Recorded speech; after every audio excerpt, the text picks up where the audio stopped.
Herkese salamlar. Solun var rubrikasındayıq. Bugün cəmi bir məktub təhlil edəcəm, amma məncə yetərincə önəmli mövzudur və çoxumuz özümüzü burada tanıya biləcəyik. Gəlin başlayaq.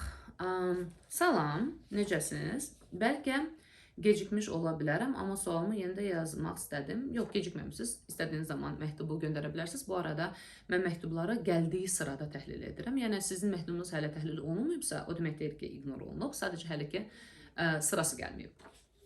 Mən münasibətlərdə maskalı davranıram. Yəni real münasibət məni qorxutduğu üçün dırnaq arası real olan şeylərdən soyuram və qarşı tərəfin soyumasından qorxuram. Məsələn, bir insan mənim yanımda ən zəif təbii halını ya da insani olan, məsəl üçün, üzr istəyirəm, tualetə getdiyini bilməməliyəm. Mənim xəbərim olmamalıdır kimi. O insanın baxımsız halını heç bir şəkildə görməyə təhəmmül edə bilmirəm. Düzdür, həqiqətən sevdiyim və bunlardan soyumadığım əvvəl bir nəfər olub. Çünki o bu tərəflərini mükəmməl gizlədirdi.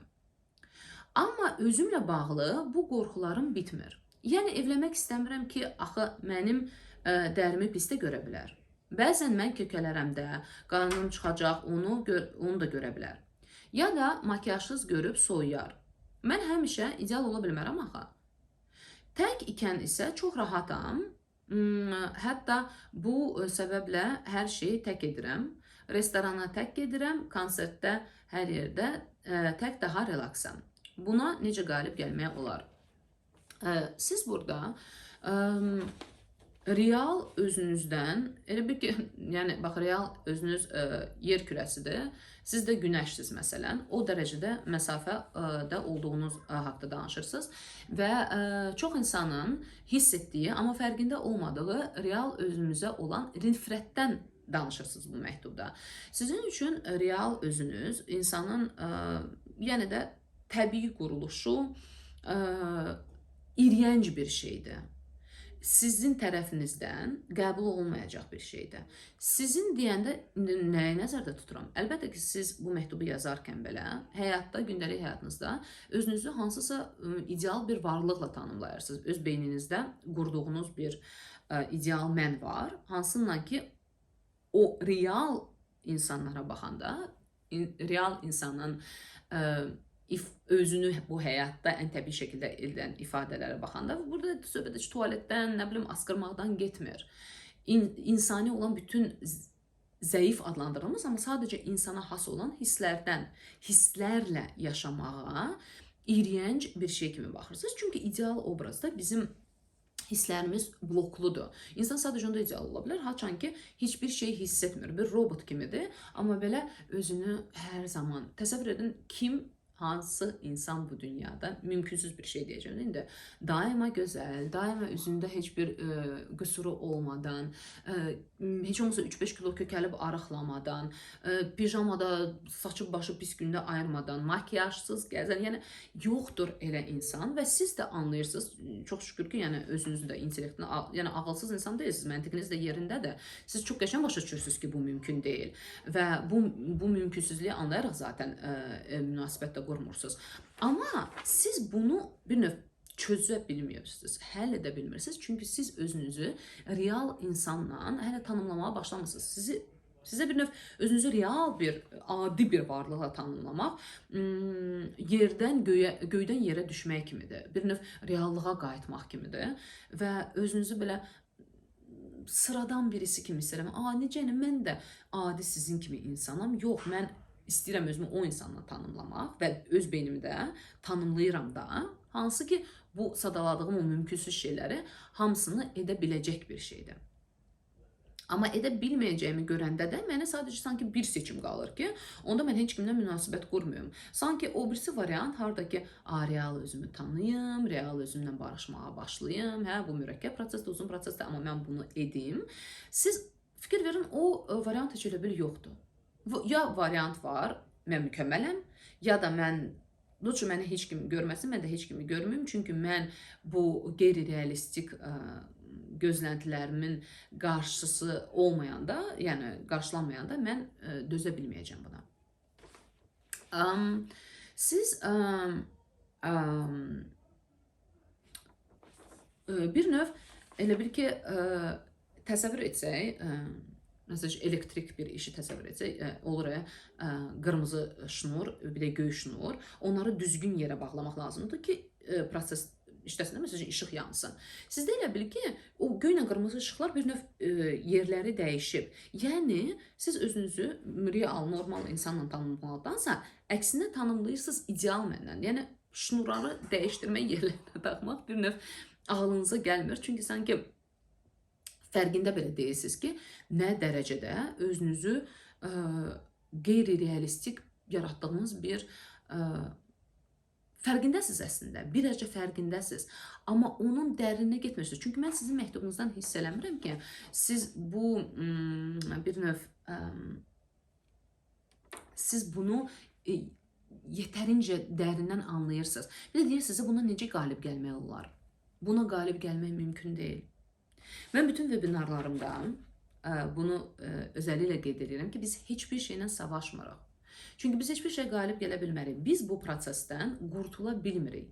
Biz bu prosesi seçməməyi öyrənə bilirik. Və bütün mənim burada etməyə çalışdığım webinarlarım, videolarım, Instagram paylaşımların məqsədi odur ki, biz bu prosesləri sadəcə tanımağa başlayaq ki, bizim seçimimiz yaransın, onları seçməmək. Çünki onları seçəndə, bax, belə bir cəhənnəmdə yaşayırıq. Amma seçməyəndə, yəni real özümüzə doğru gedəndə, artıq biz normal, xoşbəxt insan kimi funksiya edə bilərik bu həyatda. Ona görə biz savaşmırıq, sadəcə tanımağa başlayırıq. Bir də, mən bilmirəm, iddia etmirəm, sizin haqda bu olmaya bilər. Amma bu tip hal, haçan ki insan çox qopuqdur öz real özündən və ideal hansısa bir varlıqla, ideal özlə özünü tanımlayır. O insanlarda OKB adlandırıldığı obsessiv-kompulsiv davranışların yaranması çox daha realdır. Olur bu proseslər, nəinki özünü daha real insan kimi görənlər. Müşahidə edin, əgər sizdə OKB prosesləri baş verirsə, siz nə dərəcədə özünüzü qeyri-realistik bir şey kimi görürsünüz. Hətta belə bir situasiyalar olur həyatda, hansı ki biz 100 dəfə düşünürük və bir ki, həll edə bilmirik. Həll edə bilməyincə də, yerbəyer eləməyincə psixika sakitləşmir, balansa gələ bilmir. Bu proses də məhz ona görə baş verir. Əgər siz düşünürsünüz ki, saatlarla bir şey, günlərlə bir şey düşünün və həllinə çata bilmirəm, onda yetərincə əminliklə deyə bilərəm ki, siz prosesi real məndən deyil də, ideal məndən düşünüb həll etməyə çalışırsınız. Əgər mən bunu ideal məndən eləyirəmsə, mən özümə qəbul edə bilmirəm etdiyim səhvləri, öz yanlışlarımı görə bilmirəm. Ona görə də situasiya həll olunmur. Mən daim özümü ağa çıxartmaya çalışıram.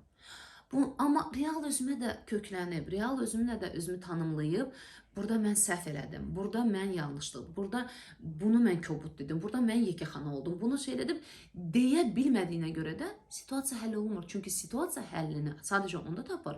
Haçan ki, məsəl üçün, diskusiyada olan hər iki nəfər öz etdiyinə sahiblənir və onda ən azından heç mən o birisi insanla danışmadan öz beynimdə belə oturub bir şey çözəndə, okey, mən bunu yanlış elədim, burada mən günahkarım, burada mən üzr istəməliyəm, burada da nə qədər də məni incitsə, bunları görməyə, qəbul eləməyə, mən bunları yenə də müşahidə edirəm, alıram içməyə, onda mənim daxili dünyamda məsələ həll olunmağa başlayır. Mən heç kim, bəs mən nə etməliyəm, nə edim demədən, mən özüm çox gözəl anlayıram nə etməliyəm və bunu edirəm. Və bir növ psixikamın balansını normaya qaytarıram və özüm haqda yalanlar danışmıram özümə. Bundan yeganə əlavə olaraq mən deyə bilərəm ki, bu cür həyat sizi bir növ yalnızlığa doğru yoxuşacaq. Çünki sizin içinizdə o ideal obrazınız sizi güdür. Məsəl üçün, siz başqalarıyla münasibətdə olanda, hətta başqa qızla belə danışanda deyəcəyiz ki, bax, belə elədin, belə güldün, belə davrandın, bax, indi öyle düşünür və siz o təzyiqin altında o qədər özünüzü yorursunuz ki, əlbəttə ki, siz tək olanda, bir növ başqasının baxışında özünüzü hiss eləməyəndə, məsəl üçün, əgər mən siz mənlə danışırsınızsa, mən sizə necə belə baxdım, indi Aygün 100% belə düşündü, 100% belə dedi, 100% belə görürsünüz, insanın psixikası necə yorulur və sönür bir növ. Amma mən tək olanda, heç olmasa başqa insanın gözü mənə baxmırsa, üzbə üz deyiliksə, kimsən baxışını görmürəmsə, ən azından heç olmasa sadəcə öz daxili dünyamdakı o təzyiqə məruz qalıram. Bir növ alışmışam, daha rahatam, dözə bilirəm, ona tab gətirə bilirəm. Amma əlavə olaraq başqa insanın baxışının altında artıq bu mənə dözülməz bir hala gəlir və yalnızlıq yeganə bir növ bir seçim olur. Mən sizə çox tövsiyə edirəm mənim ideal obraz webinarımı. Çünki orada mən bu barədə çox detallı danışmışam və hətta orada çox səmimi olaraq sonunda bir yuxumu paylaşmışam. Hansından ki, mən illərlə tutunmuşam özümü bu proseslərdən çıxartmaq üçün. Və o yuxu bir növ çox gözəl nümayiş elətdirir. Nə dərəcədə biz yəni real həyatda və ideal özdə yaşamaq nə deməkdir. Və hətta gəlin mən belə eləyək. Mən sizə erkən yeni il hədiyyəsi edeyim və həmən burada bu qeyd olunan e-maila sizə bu webinarı hədiyyə edim ki, siz yavaş-yavaş izləyin, tələsmədən, bəlkə də bir 5 dəfə lazım olacaq bəzən izləmək ki, tam anlayasınız orada nədən söhbət gedir, amma bəlkə siz özünüzə kömək eləməyə başlayarsınız və kim bilir, həyatınıza bir müsbət təsir ola bilər. Məktubunuz üçün çox təşəkkürlər, çox səmimi məktubdur. Bizimlə paylaşdınız və bu da bir fürsət yaradır mənə bu mürəkkəb proseslər haqqında danışmağa. Biz isə sizinlə hamımız gələn həftə yeni məktubla və məktublarla görüşüb təhlil edərik. Sağ olun.